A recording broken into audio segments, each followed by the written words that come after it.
Et en plus, cette scène, c'est vraiment une foire aux faux raccords et aux incohérences. Déjà, pourquoi est-ce que les méchants se sont fait chier à les accrocher à un ventilo? Ils auraient pu juste les laisser par terre. Pourquoi est-ce que les deux parties du barbecue, là, elles sont réunies alors qu'elles étaient séparées? Et puis, juste, euh, si il peut faire une traînée de feu comme ça, là, avec euh, ses pattes, là, justement, elles devraient pas un peu être carbonisées, euh, surtout s'il entre dans l'eau juste après. Surtout qu'après la traînée de feu, elle réapparaît juste plus jamais, hein. Nom d'une chouette. Je sais bien que ce n'est pas les Américains qui nous l'ont servi, celle-là, hein. Quand il sort de l'eau, pourquoi est-ce qu'il n'est pas mouillé? Je veux dire, avant et après ça, chaque fois qu'il était mouillé, on voyait qu'il dégoulinait de partout. Et là, non, il n'y a aucune excuse. Ah ouais, donc on le prend vraiment pour des cons, hein. Non mais je veux dire, quel est l'intérêt de découper lentement un trou dans la trappe du toit si c'est finalement pour l'ouvrir? Et comment est-ce que son couteau suisse peut encore marcher vu qu'on a vu qu'il était cassé tout à l'heure? Et d'ailleurs, on n'a pas besoin de le savoir, mais ce couteau, comment est-ce qu'il a eu d'ailleurs? Et puis, il enroule sa corde autour d'un cactus. Mais qui aurait eu l'idée d'accrocher sa corde à un cactus? Vous voulez savoir pourquoi? Oh, c'est très simple. C'est pour, à travers une suite d'événements forcés, façon domino, les libérer. Ce qui amène à une série de moments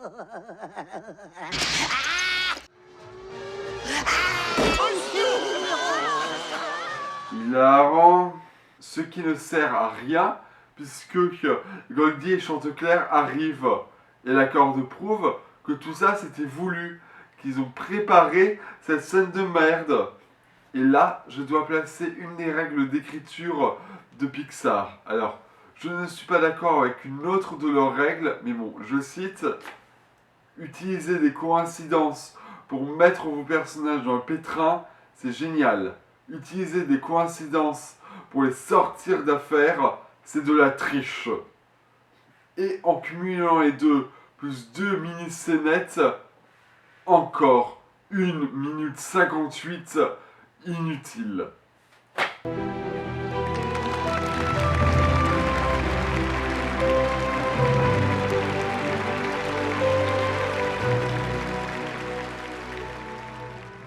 Dites, vous vous rendez bien compte, j'espère, que tous ces décomptes que je fais depuis le début, là, je ne devrais même pas avoir à les faire.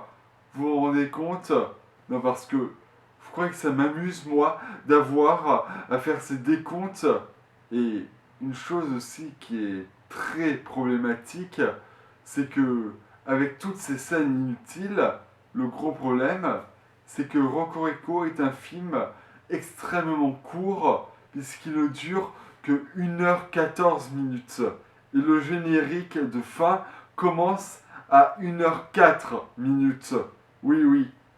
Tout ce qui peut concerner le scénario et les personnages ne dure que 1h04 en tout et pour tout. C'est extrêmement court.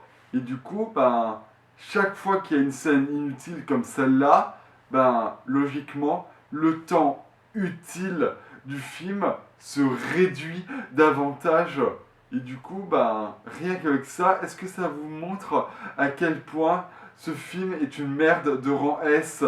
Vous vous rendez compte à quel point ce film est raté de A à Z?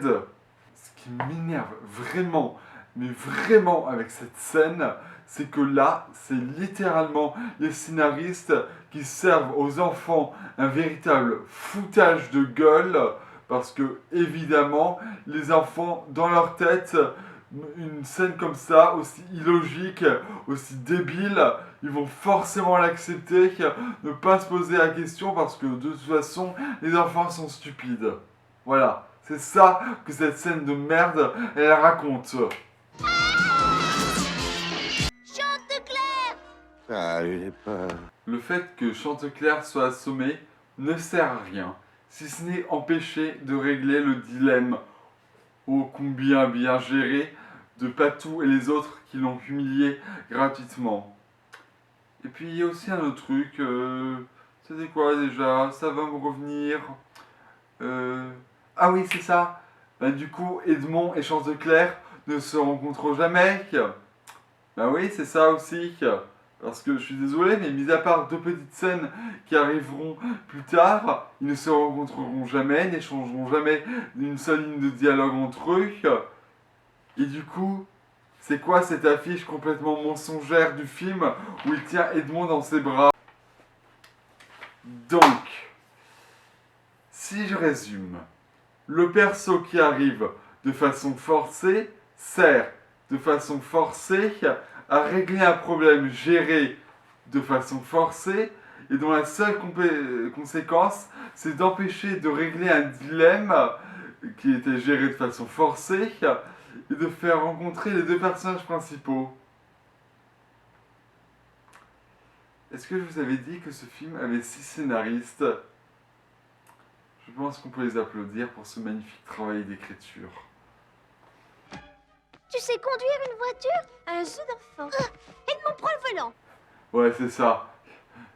Il demande ça à Alan Parrish de Jumanji, qui a jamais conduit de sa vie. Il en dit quoi, lui?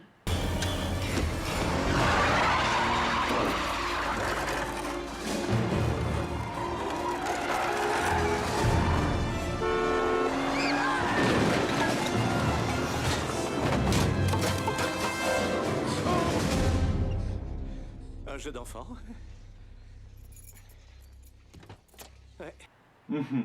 En effet, un vrai jeu d'enfant. On va se planter. Ne sois pas un chat tout peureux. Et là, on a un petit problème, parce que cette réplique laisse penser que le dilemme d'Edmond, ce qu'il doit, son dilemme dans l'histoire, c'est d'arriver à surmonter ses peurs parce qu'il est peureux, sauf que non, il n'est pas peureux. Depuis le début, dès la première scène du film où il apparaît, alors qu'il voit la situation de visu par la fenêtre, il veut quand même essayer d'aider. Ça montre bien qu'il n'est pas quelqu'un de peureux. Non, le problème qu'il avait, c'était que comme il était transformé en chat, il se dit, maintenant que je suis un chat, je ne peux plus rien faire. Et sauf que vu qu'il y a aucun problème, il a aucun problème à être un chat, puisque tout le côté, les instincts qui pourraient le dominer a été disparu, a été gommé dès sa première scène. Ben, du coup, le film aurait pu commencer avec Edmond déjà en chat, ça n'aurait rien changé. Ils ont confondu un dilemme avec un autre. Du coup, dire qu'il est peureux, non, c'est pas ça son dilemme. Elle se trompe.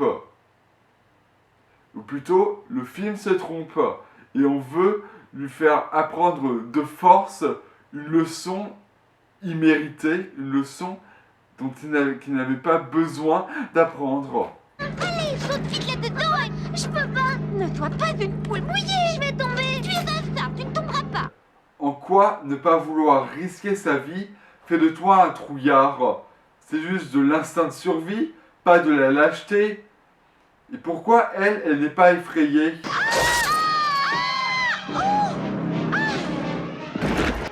Je crois qu'elle a atterri là-haut. Queenie! De base, si quelqu'un, une souris qui plus est, peut être projetée jusqu'en haut du château d'eau, à l'arrivée, disons que aux dernières nouvelles, elle risque un peu d'être morte, ou bien paralysée à vie. C'est comme vous voulez.